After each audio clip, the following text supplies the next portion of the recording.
खबर विस्तार से बड़ी खबर आ रही है श्रीगंगानगर से। श्रीगंगानगर में नशे की बड़ी खेप बरामद की गई है।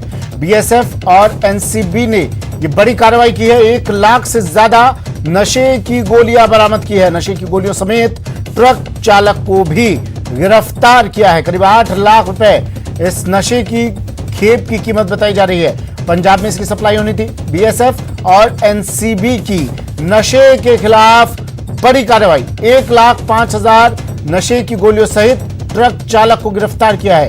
नशे की गोलियों की कीमत 8 लाख रुपए और पंजाब में इनकी सप्लाई होनी थी।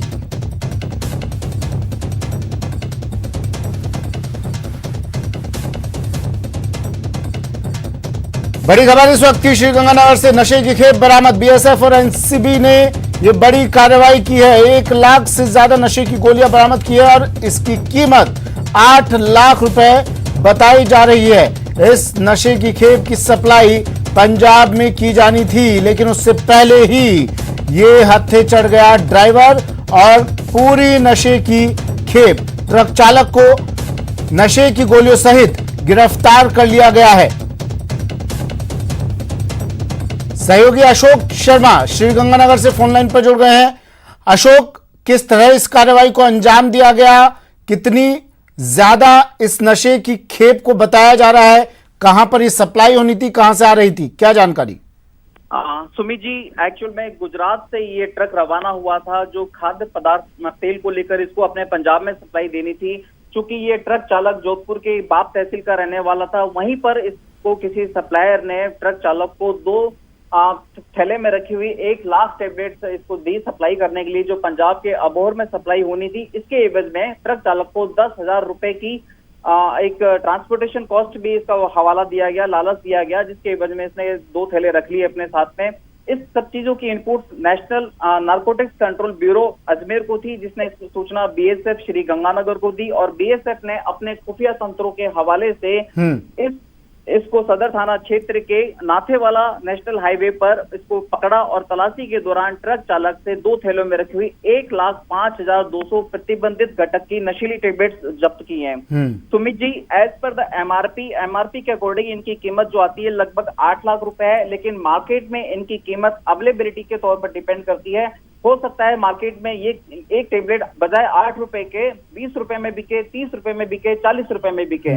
तो इसकी कीमत पूरी की पूरी मार्केट की अवेलेबिलिटी है, मार्केट में क्या डिमांड रहती है। लेकिन इसमें कोई शक नहीं कि एक बड़ी खेप 1,05,200 नशीली टेबलेट बीएसएफ ने कार्रवाई करते हुए जब्त की हैं। यानी इसकी कीमत 20 लाख तक पहुंच सकती है, 25 लाख तक भी पहुंच सकती है इसकी कीमत। अशोक, इस ड्राइवर से पूछताछ में क्या कुछ खुलासा हो पाया है? इससे पहले भी इसने क्या इस तरह की कोई नशे की खेप की कोई डिलीवरी कहीं की है? कब से इस धंधे में लिप्त है ये? कहां कहां अब तक डिलीवरी कर चुका है? क्या कुछ अब तक खुलासा किया है इसने? ड्राइवर अर्जुन नाम ने अभी तक ये बताया है कि उसे मालूम नहीं था कि इन 2 प्लास्टिक के बैग्स में क्या रखा हुआ है। इसने पूरी की पूरी अपने आप को अनभिज्ञ बताया है, लेकिन इसने इतना जरूर कहा है कि मुझे मालूम था कि इसके अंदर कोई न कोई कीमती सामान है जो पंजाब के अबोहर में सप्लाई होना था, जिसके एवज में इसको 10,000 रुपए मिलने थे। इसने कहा है कि मैंने लालचवश 10,000 रुपए मिलने की वजह से इन दोनों बैग्स को अपने पास रख लिया। चूंकि बाप जहां का ये रहने वाला है, जोधपुर की बाप तहसील का, वहीं पर किसी सप्लायर ने इसको 2 बैग प्रोवाइड कराए थे। तो बीएसएफ और पुलिस इस मामले को लेकर थोड़ी सी संदिग्ध है। ड्राइवर को सस्पेक्टेड रखा गया है कि कहीं ना कहीं हो सकता है कि इसके तार कहीं जुड़े हुए हों। फिलहाल अभी उससे क्या कोई संभावना जताई जा रही है? ये एक ट्रक चालक को गिरफ्तार किया है, क्या कोई ऐसी संभावना जताई जा रही है कि इस तरह की खेप और निकल चुकी हो या और आने वाली हो? देखिए सुमित जी, श्री गंगानगर जिला राजस्थान का सीमावर्ती जिला है। न केवल अंतर्राष्ट्रीय सीमा बल्कि अंतर्राज्यीय सीमा पर भी नशे की तस्करी लगातार हो रही है, इसमें हम कोई दो राय नहीं है। लेकिन चूंकि नशे की तस्करी लगातार बार बार हो रही है, नारकोटिक्स कंट्रोल ब्यूरो इस मामले में अभी तक अनभिज्ञ बना हुआ है। श्री गंगानगर पुलिस ने कई मर्तबा नारकोटिक्स कंट्रोल ब्यूरो को इस मामले में शिकायत दी है। जो सप्लायर होता है इस नशे का, वो दिल्ली की कई रजिस्टर्ड फर्म्स हैं, लेकिन नारकोटिक्स कंट्रोल ब्यूरो अभी तक इस मामले में सक्रिय नहीं हुआ है और शायद यही वजह रही है कि अभी तक तस्करी लगातार जारी है। ठीक है, शुक्रिया अशोक तमाम जानकारी के लिए।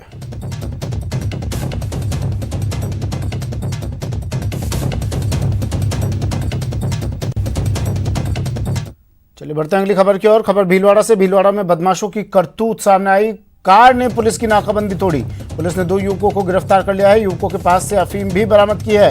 1 किलो से ज्यादा अफीम बरामद की गई है इन युवकों के पास से। हमीरगढ़ थाना ने ये कार्रवाई की है। भीलवाड़ा से बड़ी खबर, पुलिस की नाकाबंदी तोड़कर फरार होते 2 युवकों को पुलिस ने किया गिरफ्तार और इनके पास से नशे की खेप जब्त की है। इनके पास से अफीम बरामद की है। 1 किलो से ज्यादा अफीम इनके पास से की गई बरामद। हमीरगढ़ थाना ने ये कार्रवाई की। प्रमोद मेरे सहयोगी फोन लाइन पर जुड़ गए हैं। प्रमोद, क्या मामला? सुमित, ये क्योंकि ये निम्बाहेड़ा के युवक थे जो राजस्थान का जो दक्षिणी पार्ट है, भीलवाड़ा, चित्तौड़गढ़, प्रतापगढ़, निम्बाहेड़ा, यहाँ अफीम का उत्पादन होता है। अफीम का जो सेवन है वो राजस्थान के वेस्टर्न पार्ट में होता है, बाड़मेर, जैसलमेर, जोधपुर। तो यहाँ से अफीम जाती है। हमीरगढ़ की जो पुलिस स्टेशन है वो रोड पे ही है। तो जो मूलचंद वर्मा यहाँ के थानाधिकारी, उन्होंने नाकेबंदी लगा रखी थी। तो ये कार आई, नाकेबंदी तोड़ के भगी। उसका पीछा करके उन्होंने 2 युवकों को जो निम्बाहेड़ा के रहने वाला उनको अरेस्ट किया। 1 किलो से ज्यादा अफीम इनसे बरामद की है। सुमित, कौन थे युवक? पहचान हो पाई इन दोनों की? हाँ, ये निम्बाहेड़ा के तस्कर थे, निम्बाहेड़ा के रहने वाले हैं। उनकी पहले भी इस तरह के कार्यों में लिप्त रह चुके हैं? अभी इस बारे में जो हमारी थानाधिकारी से बात हुई है, उनका जो ट्रैक रिकॉर्ड वो पता लगाया जा रहा है।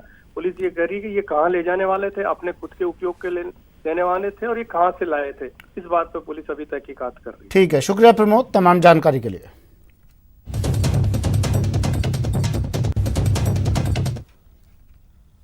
और सिरोही पुलिस की स्पेशल टीम ने कार्रवाई की है। रिको क्षेत्र के बायोडीजल फैक्ट्री में ये कार्रवाई की गई। स्वरूपगंज बायोडीजल फैक्ट्री से सैंपल लिए गए हैं। सैंपल लिए जाने के बाद फैक्ट्री को सील कर दिया है फैक्ट्री को। सिरोही पुलिस की स्पेशल टीम की बड़ी कार्रवाई।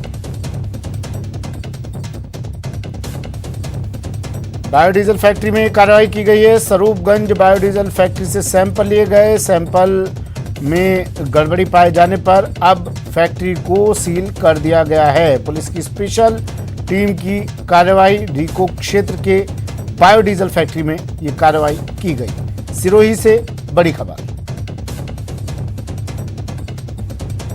बायोडीजल फैक्ट्री से कुछ नमूने लिए, सैंपल्स लिए और इन सैंपल में गड़बड़ी के बाद फैक्ट्री को सील कर दिया है। स्वरूपगंज बायोडीजल फैक्ट्री में कार्रवाई की गई।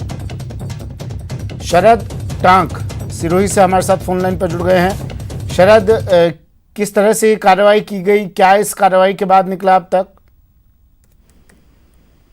सुमित, मैं बताऊं कि लगातार सिरोही पुलिस को शिकायतें मिल रही थी कि बायो डीजल की एक फैक्ट्री चल रही है और इस प्रकार का अभी धंधा चल रहा है। उसको लेकर पुलिस की मॉनिटरिंग रही और स्पेशल टीम ने दबिश देते हुए स्वरूपगंज के रिको क्षेत्र में बायो जो डीजल की फैक्ट्री है उसके ऊपर कार्रवाई की है और सील किया गया। उसकी सैंपलिंग ली गई है। स्पेशल टीम के जो इंचार्ज है छगनलाल डांगी, उनके नेतृत्व में पूरी कार्रवाई हुई है। जी सुमित, अभी फिलहाल कार्रवाई चल रही है।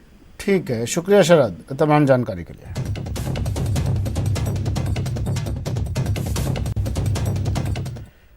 और कोटा से इस वक्त की बड़ी खबर, गणेश नगर इलाके में एक युवक की लाश मिली है। शव मिलने से इलाके में सनसनी मच गई। बस स्टैंड पर लावारिस हालत में शव पड़ा हुआ मिला। सूचना पर मौके पर पुलिस पहुंची।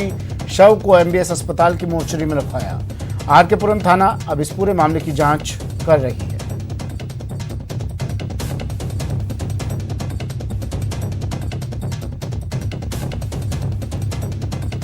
ओम प्रकाश कोटा से फोन लाइन पर जुड़ गए हमारे साथ। ओम प्रकाश, कौन है ये युवक, शिनाख्त हो पाई इसकी?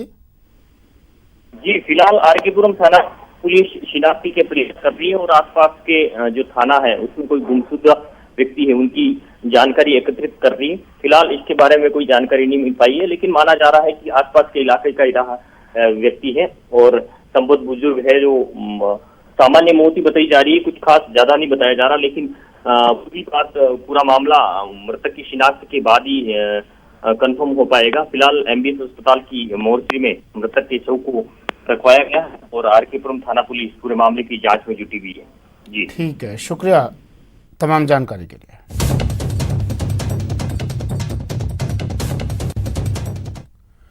खबर कोटा से। कोटा में सड़क हादसा हुआ है। बेकाबू होकर एक टैंकर पलट गया। एलपीजी गैस से भरा हुआ टैंकर पलटा। नया गांव बाईपास पर ये हादसा हुआ। कोटा में सड़क हादसा, बड़ी खबर कोटा से। एलपीजी गैस से भरा हुआ टैंकर बेकाबू होकर पलट गया। नया गांव बाईपास पर ये हादसा हुआ है। हालांकि किसी तरह की कोई बड़ी हानि होने की सूचना नहीं मिली है, लेकिन अब तक जो खबर आ रही है उसके अनुसार ड्राइवर ने अपना नियंत्रण इस टैंकर पे से खो दिया और उसके बाद ये टैंकर बेकाबू होकर पलट गया। नया गांव बाईपास पर से ये टैंकर गुजर रहा था, उसी वक्त ये हादसा हुआ। एलपीजी गैस इस टैंकर में भरी हुई थी। जोधपुर शहर में चोरों का आतंक। बनाड़ स्थित महादेव नगर में चोरी की वारदात को अंजाम दिया गया। घर से सोने चांदी के जेवर लेकर चोर फरार हो गए। घर से 30,000 नकदी की भी चोरी की गई। बनाड़ पुलिस थाने में अब मामला दर्ज करवा दिया गया है।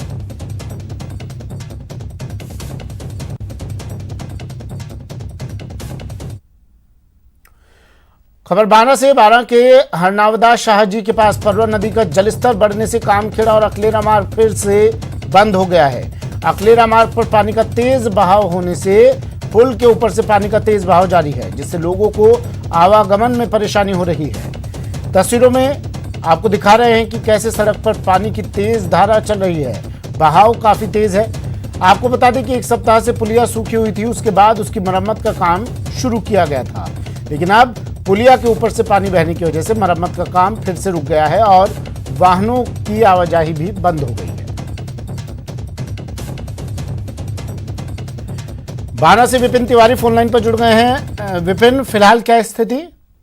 हाँ सुमित, अभी भी ये रास्ता रुका हुआ है और ये रास्ता ये जो है बारा और झालावाड़ जिले को जोड़ने वाला रास्ता है। जो हरनावदा साजी जो बारा जिले में पड़ता है और अकलेरा जो है वो झालावाड़ में है। कहीं ना कहीं जो ये जो रास्ते हैं ये लोगों के लिए एक बहुत ही बड़ा शॉर्टकट है दोनों जिलों को जोड़ने के लिए, और लगातार इस पर ट्रैफिक बना रहता है। ऐसे में जो है अब तक जो हाई लेवल ब्रिज पास में देख रहे होंगे, ये ब्रिज का निर्माण लंबित है और अभी तक ये रपट वाली पुलिया जो है, इस पुलिया को लोग यूज करते आ रहे हैं और आते जाते रहते हैं। अभी हाल ही जो बरसात हुई थी, उस बरसात में जो पुलिया है वो पूरी तरह क्षतिग्रस्त हो गई थी और उसके बाद यहाँ काम शुरू हुआ था, लेकिन मध्य प्रदेश में फिर से पानी आया और उसी के चलते जो है परवन घाट जल स्तर फिर बढ़ा है और एक बार फिर से जो है ये रास्ता बंद हो गया है, जिससे लोगों को जो है काफी परेशानी का सामना करना पड़ रहा है। लोगों को परेशानी हो रही है, रास्ता बंद हो गया है। लोगों की सुरक्षा के लिए क्या किसी तरह की प्रशासन की तरफ से इंतजाम यहाँ पर किए गए हैं?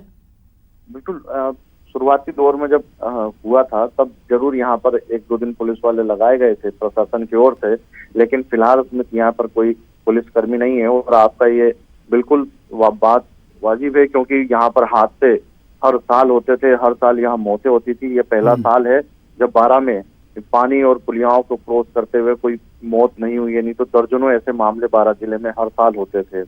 और ऐसे में भी जरूरी है वाकई यहाँ पर पुलिस के जवान मुस्तैद होने चाहिए, क्योंकि कोई जो है अनायास या फिर ठीक है जबरदस्ती जो पुलिया पार न कर सके। ठीक है, शुक्रिया विपिन तमाम जानकारी के लिए।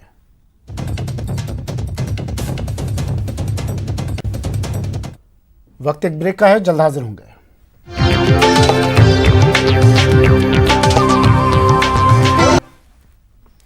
ब्रेक के बाद स्वागत है आपका। बड़ी खबर आ रही है दौसा के महुआ से। 2 ट्रकों में जोरदार टक्कर, सड़क हादसा। दौसा के महुआ में ट्रक चालक की मौके पर ही मौत।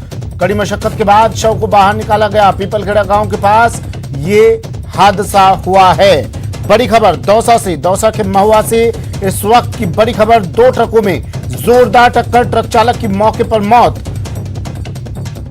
पीपलखेड़ा गांव के पास यह हादसा हुआ है।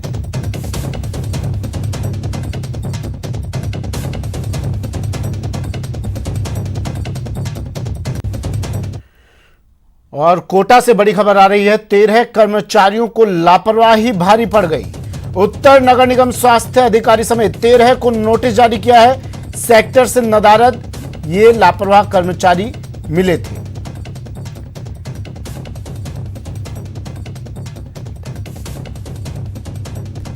कोटा से बड़ी खबर, 13 कर्मचारियों पर लापरवाही पड़ी भारी। नोटिस थमा दिया गया है इन्हें। सेक्टर से नदारद मिले थे और इसके बाद एक कार्रवाई इन पर की गई। उत्तर नगर निगम स्वास्थ्य अधिकारी समेत 13 को नोटिस। बड़ी खबर।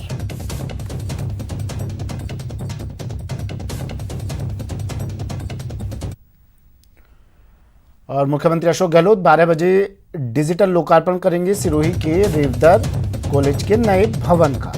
वीडियो कॉन्फ्रेंसिंग के जरिए नए भवन का लोकार्पण होगा। समारोह में वीडियो कॉन्फ्रेंसिंग के जरिए कई जनप्रतिनिधि भी जुड़ेंगे। 12 बजे रेवदर कॉलेज के नए भवन का लोकार्पण करेंगे मुख्यमंत्री अशोक गहलोत। और कोरोना संक्रमण काल चल रहा है, इस वजह से मुख्यमंत्री हर बैठक, हर मीटिंग, हर लोकार्पण वीडियो कॉन्फ्रेंसिंग के जरिए ही कर रहे हैं। और इसीलिए इस कॉलेज के भवन का लोकार्पण भी वीसी के जरिए ही किया जाएगा। वीसी के जरिए कई जनप्रतिनिधि भी जुड़ेंगे। और दौसा से इस वक्त की बड़ी खबर आ रही है। आचार संहिता लगने के दिन ही तबादले पर विवाद हो गया है। दौसा सदर थाने में 34 दिन में 3 थाना प्रभारी बदले गए हैं। एसपी मनीष अग्रवाल को तबादला आदेश निरस्त करने पड़े। 3 दिन बाद ही 6 सीआई, 14 एसआई और 1 एएसआई के तबादला आदेश को निरस्त कर दिया गया। एडीजी कार्मिक और आईजी के आदेशों की तबादला लिस्ट निरस्त कर दी गई।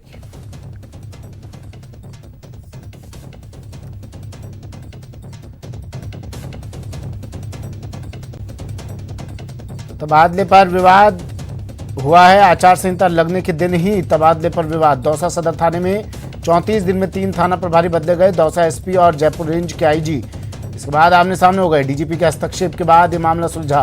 दौसा के कुल 18 में से 11 थाना प्रभारियों को बदला गया है। 20 एसआई इंस्पेक्टर भी बदले गए थे।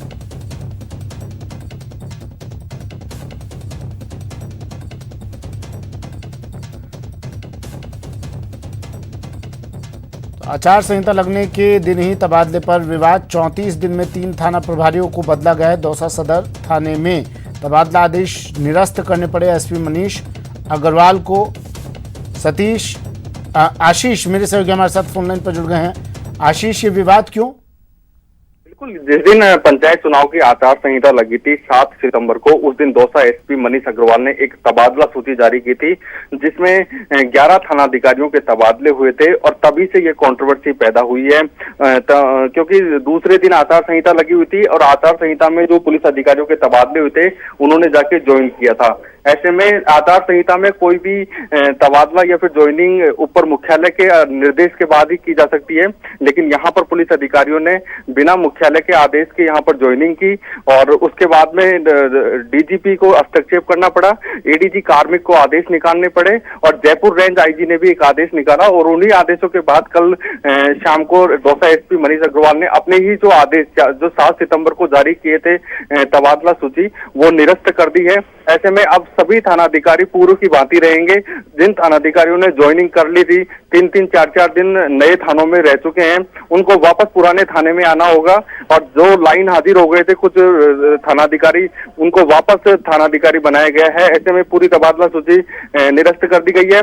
दूसरी कंट्रोवर्सी ये रही है कि 2 माह में 2 साल से कम समय में यदि किसी थानाधिकारी का तबादला करना पड़ता है तो मुख्यालय से अनुमति ली जाती है, लेकिन यहाँ पर सदर थाने में 34 दिन में 3 थानाधिकारी बदले गए हैं और अलग अलग आदेश जारी हुए हैं। और उन्हीं आदेशों में ऐसी क्या जरूरी थी कि 3 थानाधिकारी बदले गए हैं, ये भी एक कंट्रोवर्सी है और इसी के चलते ये विवाद हुआ है। जब मुख्यालय से इजाजत लेनी पड़ती है तो बिना मुख्यालय की इजाजत के प्रभारी बदल कैसे दिए गए?